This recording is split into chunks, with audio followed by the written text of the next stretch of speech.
All right, everybody, welcome to another edition of the Sales Vitamin Podcast, where every episode is going to help you with your individual sales performance guaranteed, or we're going to help you with your team sales performance guaranteed. And today we have got a fantastic guest, Ken Lundin of Ken Lundin Associates. He's a sales pros pro. He's been there and done that. He trains sales teams, individuals. He's got not only a sales training company, but they do management training, consulting, and he'll talk about that today. But we're excited to have him and his experience and his sales knowledge to dish out some sales vitamins today on the podcast. Welcome, Ken. Well, I appreciate it, John. This should be fun. And does experience mean simply that either I'm old or that I've been punched in the face a couple of times? Is that what you mean by that? Yeah, probably a combination of a lot of that. You've probably been told no a lot in your career. So I think that's one of the things that experience teaches you. Give the listeners a little bit of your background. I know there was an event in 2011 that's kind of shaped where you've gone since then, with your career, but kind of give the listeners just a background of where you're at and high level, kind of how you got to where you are right now and the success of your consulting company. Well, I appreciate that. Yeah, the quick, easy way, because nobody wants to hear all that stuff. They want to get to the sales vitamins, right? Yeah. But the quick and easy stuff has been selling since the beginning of time. And that just really means since college. College was making 100 cold calls a day for Merrill Lynch, and that was the old days. You had the reverse directory and you just simply dialed down a list. Yeah, I'm old, 50 this year. Yeah. So I did that and had been in some form of sales management leadership the entire time. We've taken a company from 2 to 80 million back in the early 2000s in about 4 years, which was just a fantastic journey. Ranked as a part of the management team of an Inc. 500 company for 3 years in a row. Went out and bought my first company in 2006. For those of you who remember 2008 and 9 and the subsequent events, wasn't the world's most fantastic time to be a business owner. And so in 2011, the time you referred to, 2011, I had to give up the ghost and ended up filing bankruptcy. And so, if everybody was as successful as their LinkedIn profile said, nobody would ever fail. So, the truth of the matter is that's what happened. And ultimately it's shaped my world on a few ways and how we kind of go and deliver our services to our clients. And the number one is I actually emotionally, financially, and from a family perspective, understand what is at risk when things go really, really bad.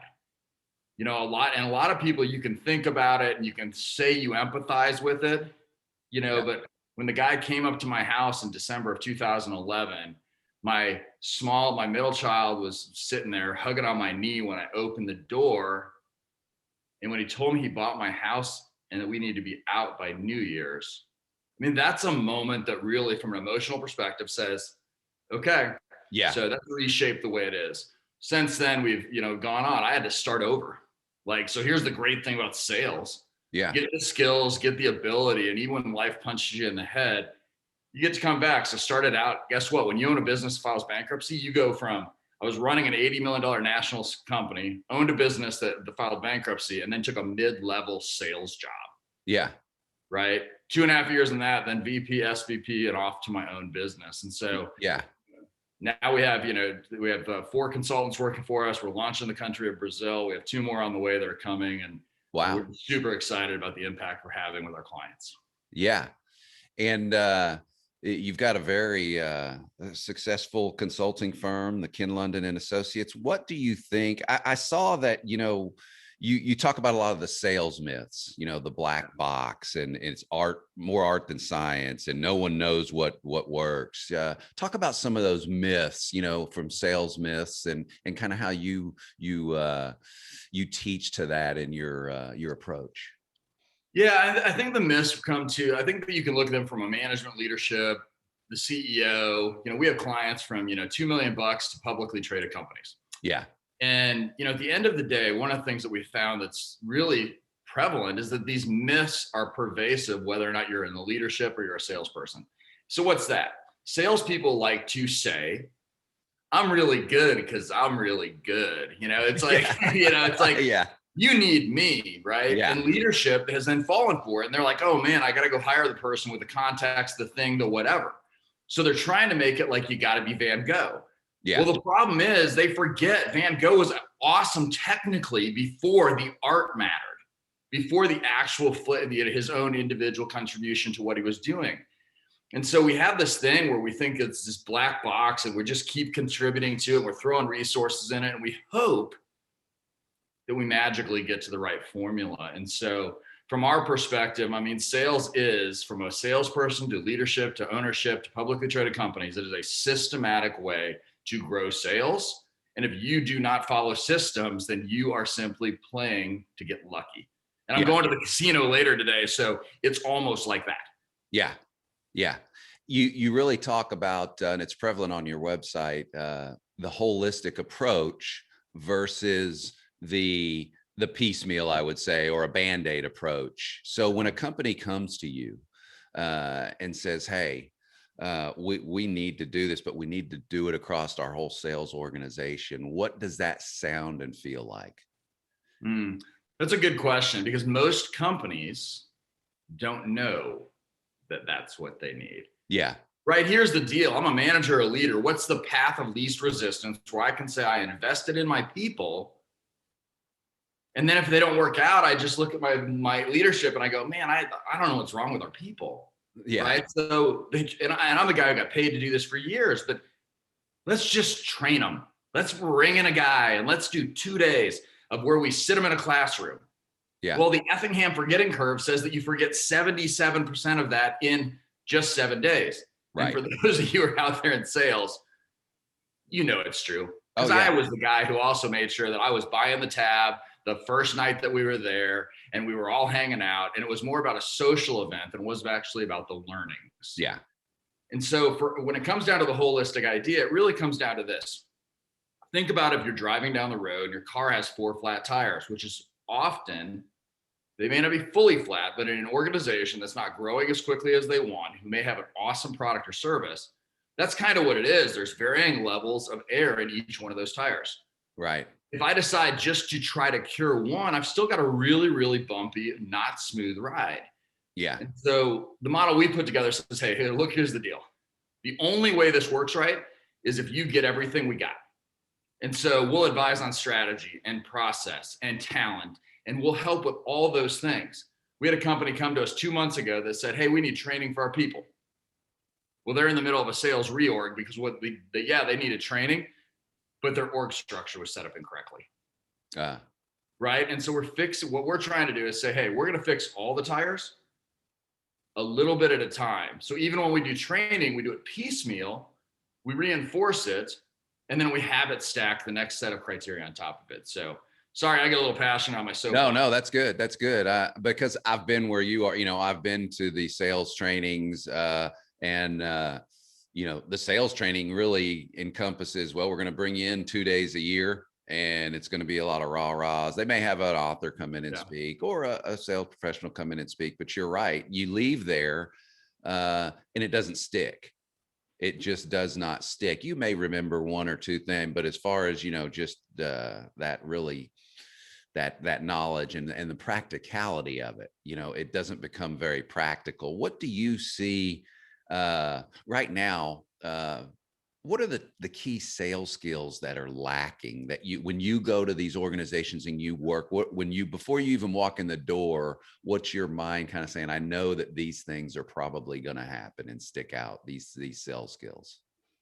Yeah, it's interesting. It's a great question, because here it is. I have the exact same view about what we do as I think our clients should when they're prospecting and when they're taking on new accounts. And that is this, right? Do you have a specific problem that we're uniquely qualified to solve? If so, giddy up and let's go. So point being is we can't boil the ocean, right? And so I agree with you. So the things that typically stand out are a few things, right? Number 1 is there's no operating rhythm or rigor within how they go about looking for new accounts or re-engaging with existing accounts. Okay. So that's kind of the first thing. Second is they tend to let the sales force, right? It's a black box. We're only hiring salespeople who have the artistic skill to be able to be successful. So therefore, let's let them paint. And so they tend to let the sales force determine, hey, what's that messaging? What's that thing? Yeah. Third thing, and I'd say a vast majority of companies, they don't have the product market fit or the or the particular problem we solve for a specific persona in a specific ideal client dialed in, so that I can actually say to them, hey, we solve X and Y problem without Z, without X and Z. So we aren't able to talk in the language that really matters for them. Yeah. Right. And so persona-based messaging is off, wrong people doing the stuff, and they have no way to scale because they're not actually measuring the success of internal and external campaigns to existing clients or new clients with real metrics that will determine whether or not you need to make changes. They're not doing A/B testing. And then they tend to have holes in their process too, where they're getting bogged down or they're just simply not exercising best practices that can move the closing rate. So that's a lot of stuff. But yeah, there's typically 4, 5, 6 things that we see all the time. And what are and your process obviously is very systemic. There's a strategy behind it. What does the normal or average organization, whether it's probably a little bit different in the smaller to mid-size, but when you look at some of the large ones, they say, oh, we've got a sales process in place. What does that process typically look like? Yeah, so typically the process it's defined, and there's one of two things that happens, right? It's defined and nobody follows it. Yeah. Right. So therefore, and if you're a sales leader, manager, entrepreneur, you're somebody who owns or you're publicly traded, it doesn't matter. But if you can't forecast based upon opportunity and pipeline data in your CRM, then they are not following it. Yeah. So first, right? Yeah. Second is it might be something like Swiss cheese. Not only may they not be following it, but it might be ill matched to the buyer's journey. How does the buyer want to buy? So as an example, we had a client where we just adjusted the sales process, who was doing a discovery and a demo in one call, and then immediately sending a proposal, and they were selling to enterprise companies. Yeah. Enterprise companies don't buy that way. Right. Right. And we know, statistically speaking, when you do a discovery and a demo in the exact same call, that you lower your close rate by 73%. Right. And so you tend to see those are kind of the process gaps. And then the third thing is they all want to know this, right? Leadership wants to know, how can we instill a sense of urgency in our prospects? Because I need my people to be better closers. Yeah. You don't have a closing problem. You have a value development problem because of the things we said earlier, right? Your messaging's mismatched to the persona you're going to. It doesn't solve their problems. So those are kind of the things we tend to see. Yeah. What about pivoting? When we talk about pivoting, and that's a buzzword now, but it's still very relevant, especially today with what's gone on in the last year.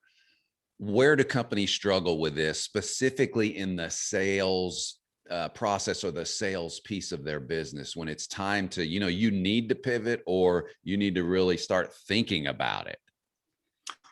Yeah. So what's interesting is, so for many entrepreneurs, the problem is not pivoting. Yeah. Okay? For publicly traded companies, the problem is executing on the pivot. But so like small companies, example, those entrepreneurs tend to be entrepreneurial. And so they like change. And so the biggest problem they have in the pivot is their sales force becomes numb to all the changes they push through that they never completely execute on. And so they feel like if they sit in the eye of the storm of change and just sit long enough, the calm skies will come back. And so the issue is that we think more is better. And for some reason, we keep doing that. And so like when we work with companies, we're like, look, here's the deal. We're absolutely going to slow down to speed up because we want this change to take place because it requires behavior change. You look at publicly traded companies, and it's interesting too. So and not even publicly traded, let's talk about large enterprises. Yeah. They've been successful, and you've been around a bunch of them, right? They've been successful, and they've acquired or launched all these new product lines, right? And then what happens is all these businesses start working in silos. And so where they really end up struggling is maybe this business they bought because it was going to complement this product or service, but guess what? It doesn't really complement this one because they do it differently. And so they struggle with the idea of how to provide unity among the workforce. And typically it's because they've allowed the sales processes to continue to remain fractured while they're trying to combine all those entities. And so, you tend to see that you have to pivot and you have to take a holistic approach, but at the same time, you have to be willing to implement it in a way that focuses on behavior change. The number one problem with the pivoting is the fact that we're not focused on it requires a behavior change and modification from the people in the organization. And that takes a second. Like, I'm kind of a fitness guy, and I don't care if people can be fitness, not be fitness, whatever makes them happy. Yeah. But what I do know is that statistically speaking, most diseases come from being overweight. So you won't find many people who tell you it's healthier. They'll tell you it's cool. But because behavior change is so hard, what do? We diet, and I've done it before, lose 60 pounds, gain 50 back. Yeah. Because behavior change is really difficult. And so as an organization, we have to understand how difficult that is and really understand how we can make that change stick. Yeah, that's a great point. That habit, it's a lot easier it's easy to put on that weight, but it's a very difficult to get it off. And it does require that behavior. Same with sales or anything. Yeah. Really. Oh, think about it. Salespeople, my goodness. Yeah. Right. And now it's weird. It's a super weird time in sales because there's a whole bunch of sales teams that are just killing it according to the number. Right. But it's all coming at them. And they're taking orders, and they're not becoming better salespeople. And that's the exposure. Like I tell people all the time, when my team is working with individual reps, we see around corners you don't know exist. Yeah. Right. And the problem is, if you're just taking orders today, I don't want you to look back 5 years from now and tell me that, 2020 21 was the best year you ever had by 100,000 because you simply didn't become better at the craft. Yeah. What are the keys, do you think, to getting better at that craft, at becoming a sales professional, and not just, I want this job is because it's a rung on the ladder somewhere else, or, it's going to be fairly easy. Like you said, it's good times right now, because the sales professionals that I've seen that are really good, they're good in the good. And when it gets bad, they're good. So, but what are those, what kind of separates those, those individuals that what do they need, or what do you see in them that makes them really good at that craft? Yeah, that's a great question. I think it's a few things, right? So one, it's a respect for the craft. Yeah. Right. They're not entitled. They don't think they deserve it. They believe they're earning it. Yeah. Right. They are, when you ask them, so it's funny when we sit down and do interviews for clients with sales staff, managers, leaders, et cetera. Even if a salesperson is coming from an organization that had no real defined sales process, if you ask them about their sales process, they can tell you one. So even if your company doesn't give you a good pathway to convert prospects to clients, you need to have one. Yeah, they've created one. Yeah, you've got to have one that's repeatable and doable. I don't know, they said they're patient, and they understand the necessity of slowing down to speed up. Like if I go slower in a conversation to create deeper value for John, that feels like I'm slowing down, but that'll actually speed up my sales cycle time. It'll increase my deal size time, right? And they're voraciously focused on, how do I serve the client and add value? It's not lip service. They're actually going, if I can solve your problem, I know you'll buy from me, because they understand one thing that most salespeople don't get. They understand that they are the differentiating factor until they're about ready to sign. Because when they're ready to sign, they need the company's reputation and standing is then what removes the risk from the prospect doing the deal. Right. Right. I could buy a Volvo as an example, right? Yeah. And I know that Volvo's got a fantastic car, safety record, everything else. Now on lot B, there's something that looks exactly like a Volvo. Why would I buy one or the other? Well, it's because of the reputation and the thing. But all the way up until that moment, John or Ann are the difference in the sales process. Yeah. Yeah. No, that's amazing. What's changed over, let's just say, since 2011? What have you seen? What are some of the changes and maybe some good tools that you've seen, or what's changed in the sales process? Again, sales, the basic core fundamentals are there, but what's kind of changed from a sales standpoint since that 2011 timeframe? Yeah, the obvious answer, but I'll get a little more specific about it. The obvious answer is the technology and tools that are there to help us. The difference is I look at the technology and tools and how they make us more efficient, not how we can do more. Yeah. Like we're a Sales Loft partner, and the idea behind Sales Loft is really to prospect into less accounts and get higher results. But we have plenty of people when we first engage with them who it's like, hey, now we can do 2,000 accounts a week, Yeah. right? Like, so the problem is we have all this new sales tech stack, which is coming on like the MarTech stack did, and it's creating confusion on how we really use it.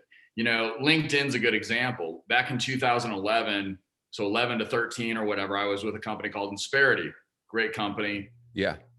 Responsible for like kind of turning my mindset around. But I crushed it on LinkedIn. I never had to cold call at all. I was setting 4 appointments a week and everything was great. Nowadays, that's such a crowded space, and particularly with COVID and all the digital marketers who are experts on social selling. Yeah. And I can tell you they can't be, because my inbox is flooded with just pure spam. Yeah. Yeah. Right. So I think that's changed. I think the other thing that's changed is this, and this is the big one. So if you're going to mark a point in this podcast where you think about something and you consider it, here's probably one of those moments. Yeah. And that is this. There's a fallacy that because the buyer has more information, sales provides less value. Yeah. Right. Right. You know, the stats are ridiculous. Say, buyer has 67% of the buyer journey done. Well, that's wrong. Yeah. Because, here's what I know. And I don't know, John, if you've seen people do this too, but most of the time when they come to you with a preset problem that is the wrong problem to solve for the bigger return. Yeah.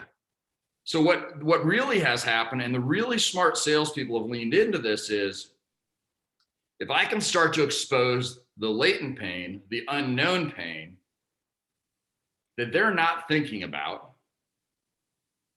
that's the pathway to bigger deals. So as an example, when we teach teams to do discovery calls, we always have them start with an agenda that goes kind of like this. And it's like, hey, John, appreciate you meeting with us today. Glad we could both make some time. Do you mind if I set an agenda? Play along. Yeah, absolutely. Absolutely. And by the way, everybody says yes, except for the one person. We won't talk about that person. Everybody says yes. Okay, great. Awesome. What I'd love to do, we're going to get to the technology, the tool, the service, the thing that you're interested in.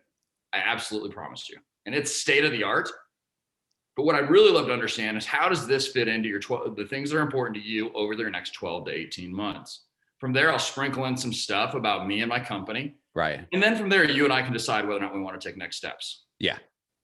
By the way, write that down, transcribe it, whatever. That discovery call works in 100% of industries. We've done it all across, from everything from tech to finance to distribution to construction. Here's what it does. And here's what goes to that known and latent pain, and it gets rid of that fallacy. It gets the buyer to look up off their desk. Because if you say, why are you here now? They're telling you about the problem that they can touch today. Yeah. If you say, what do you want to what's important to you over the next 12 to 18 months, which is incredibly critical, is time box it. And if you're selling at a little lower level than that, a director instead of a VP level, say 9 to 12, get them to look up, and then you'll be able to get them to say, this is how what you're talking to me about is going to solve my problem that my boss cares about. Absolutely.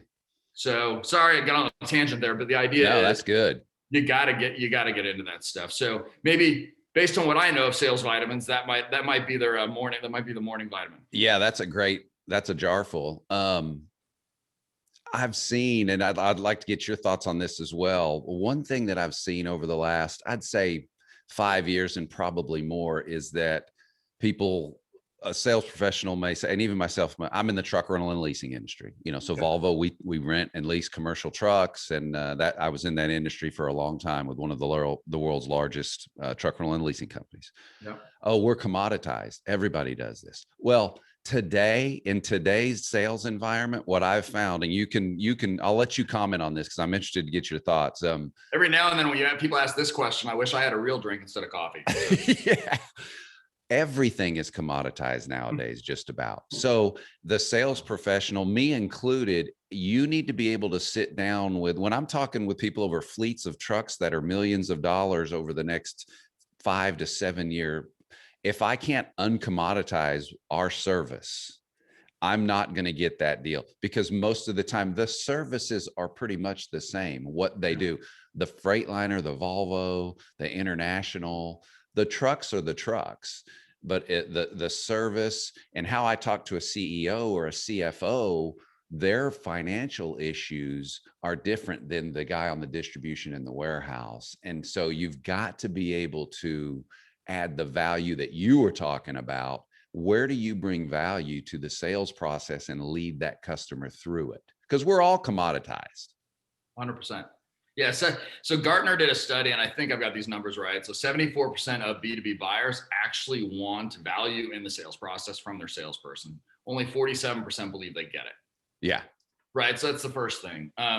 Second component is, yes, every industry that I've been in, or that we've consulted in, always feels some form of commoditization. Yeah. The primary reason is because we go back to what those problems were that you asked about at the beginning. Yeah. We don't understand our buyer. We haven't figured out the biggest problem that we solve on a regular basis that we can crush it on. We aren't having conversations that align to their 12 to 18 month or longer strategic plans. Because here's the deal with that. Here's the secret. And I don't explain this often, so I'm glad you brought it up, because I don't know that I've ever actually gone into it. I've more just said that Gartner stat. Yeah. Here's the secret. We've said the salesperson is the differentiation. We've said 3 out of 4 buyers actually want value in the process. We've said if we can tie it to a longer term time frame and a strategic outcome, that we're exposing value and we're exposing latent pains. Right. All of those things together reduce price commoditization. It doesn't mean that someone's not going to say, hey, John, can you give me an extra 2% off?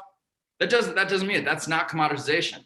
Commoditization happens when you allow your buyer to determine your value based upon you giving them a price prior to you establishing the value is that you'll provide for them. Yeah.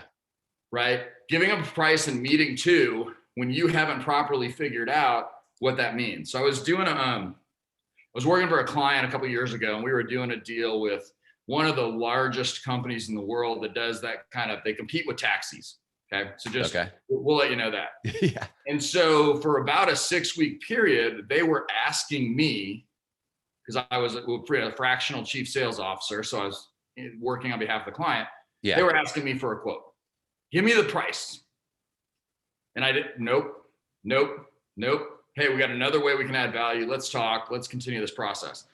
So literally I pushed them off for 6 weeks because of the fact that we had not aligned to the value I could provide. And the only thing that can happen out of that is they're going to tell me that the price isn't worth it.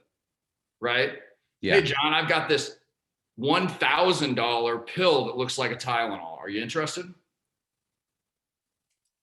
Maybe not. Probably not, right? Yeah, Ken, I can deal with my headache just fine. Yeah. Hey, John, you were just diagnosed with a severe form of cancer. This pill solves that for $1,000. You say, give me 10. Yeah. Right. So that's the price commoditization, to the point where I'm confident enough to say this, that in just about every single company that we've ever worked with, we've been able to improve margins and pricing. Yeah. Yeah. No, that's great. That's some really solid stuff. If I were to say, Ken, put a percentage on a salesperson needs to have a good sales process where they work versus technical skills. What's more important? And I know that's a hypothetical question and it may vary by industry and everything. No. What would you say is number one? Get them in a sales process and then work on their sales skills, or the other way around, or kind of a combination? So when you mean technical skills, so let's make sure we clarify this. Okay. Do you mean technical sales skills, or do you mean technical as in product knowledge? No, technical sales skills, just sales skills. Yeah. So the first thing that matters is the process, because look, if I have a process and I want to train somebody left to right, so let's assume for a second that the average sales pipeline works like this, which is me being facetious, because of course it works like this. Yeah. Okay. The top of the pipeline is bigger. So you have more conversations that are first conversations or discovery calls. And as you come down, you have less and less conversations all the way down to proposal, negotiation, and contracting. Right. Right so far? Yeah. So if I have a process defined that takes into account this funnel, I can start top to bottom. And guess what? I can go, John, here's the deal. You're going to sit on 222 discovery calls, because if you hone that skill in our process, That'll lead to more demos. That'll lead to more opportunities. That'll lead to more of this. So the problem that we come into is, so sales leaders, we put this out. I know why we do it. It makes sense financially. It makes no sense if we let our teams focus on it. We go, hey, here's your monthly goal or your quarterly goal. They go, where's your pipeline? When's it going to close? Instead of being patient and going, hey, if I teach them to do proper value development through proper discovery in the beginning, tie that into a sales process that is absolutely awesome, where we make sure that we're aligning to the client and customer needs, I'm going to significantly increase the ramp time to providing an ROI for the company. So sales process drives a framework with which you can teach the sales skills. Okay. Yeah, makes sense. Makes sense. That's interesting. There's a lot of talk today too about the sales manager versus the sales professional. What makes a good sales manager in the organizations that you've seen? Have they come from the sales ranks and they've just been star performers? Or have you also seen, well, these guys weren't necessarily the greatest sales producers, but they're fantastic sales managers? Or do you need to be a star salesperson to be that really good sales manager? I've seen some of the greatest managers I've ever seen who are mid-tier performers. And I think most of the time, the Peter principle is kind of what hoses our teams, right? Promoting people to their level of incompetence. Okay. Right. And this artificial idea that the only way to grow your career is through changing positions. Like, nowadays, and I don't make fun of the millennials, they just happen to be in these roles now because we did it when we were young too. Yeah. Nowadays, an SDR who's been in the role 6 months and out of college for 12 believes that they could be the VP of sales of a $500 million company because they know enough. Yeah. Right. And so the biggest thing, so I can give you a couple, there's 2 guidelines from a sales management perspective. So here's the first one that I think most managers completely screw up. And this is why you might have more turnover at your company than you would want. Right. And that is this. My job as a leader and a manager is to understand my subordinates' personal and professional goals and to show them the pathway with which the company can help them accomplish those. Because once the company can't, there's a parting. Yeah. And guess what? Your people are thinking about this no matter what. And we ignore the human in salesperson. Yeah. So that's probably number one, just philosophically from a management perspective. Yeah. And the other thing, which is probably the second biggest, or could be 1B, problem that I see now is, we talked about it earlier, there's so much technology and everybody wants reporting that somehow we're spending all day behind a computer screen and not in meetings and on calls with our people in an environment where we can observe them in real time, coach them, lead them, etc. You want people who will go through a wall for you. And the only way that that'll happen is if you are there to develop them, right, for their own good. Yeah. So I think there's probably 2 big things. Yeah. I would say I agree. That second one's a big one, where they're worried about how many keystrokes or inputs they had in whatever CRM system they're using, instead of, getting better at sales and the craft and the profession and the process that's in place. Yeah. I think, well, and real quick, here's the thing. Here's the one thing that everybody can do right now. Here's another vitamin. Okay. What they can do today is this. If you're a leader or manager of a team, you have reports that are in sales and you're measuring metrics that are activity based. I challenge you to find metrics that you can measure that are actually quality metrics instead of quantitative metrics. Right. Yeah. So as an example, I had a team that we were doing a turnaround, and I had a team, 20 some salespeople, grew it to 100. And they originally were not using the CRM at all. Yeah. We're not doing the proper round of meetings. We're not making the proper round of calls. Right. So we said, okay, guys, here we go. We're going to watch activity to start with. It's basic blocking and tackling. Yeah. And then we took our time. We didn't say, hey, you're only making 15 calls today. You need to be at 500 tomorrow. We said, you're at 15 today. Next week, let's get to 20. Next week, let's get to 25. We took this progress that took 9 months to get us to the number of meetings they were supposed to hold. But the cool thing about that was too, is we went from measuring calls, emails, and activity to measuring meetings. Yeah. Because I don't think I need to punish a really great meeting creator who creates a ton of opportunities by telling them, because their conversion rate is better than their peers, that they can't focus on quality. Right. So move to measuring quality metrics, the thing that matter. But you have to your team has to do the baseline blocking and tackling. And often that's what I'll say. Here's the deal. You don't want me to look at phone calls and emails. Then you need to produce those as your baseline activity. That's non-negotiable. And for there, you and I will only talk about qualified meetings. Yeah, I think what you're saying is you need to drive those behaviors that create those metrics.